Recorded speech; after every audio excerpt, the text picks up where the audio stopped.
Moi, ma préférée, c'était My Major Company. Je trouve que on y retrouve tout ce qui fait les innovations les plus puissantes en ce moment, c'est-à-dire les choses très communautaires où on rend les consommateurs acteurs, type un peu Web 2.0 et tout ce qui tourne autour de ça. Et puis appliquer un secteur où l'implication communautaire est particulièrement forte.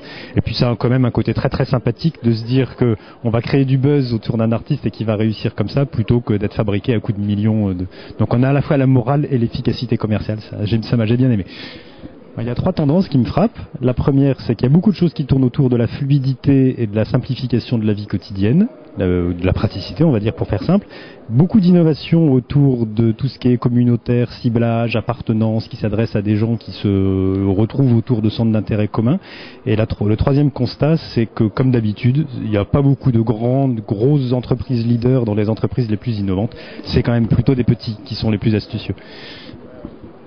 J'ai trouvé que c'était extrêmement rythmé, qu'il y a une vraie capacité à passer beaucoup d'informations en peu de temps, alors que ça peut paraître un peu fastidieux de se dire on va s'en prendre 30 à la suite des descriptions d'innovation, c'est quand même pas évident, et que c'était le pari pas facile de maintenir l'attention jusqu'au bout était plutôt gagné grâce à un très bon rythme, c'était très bien.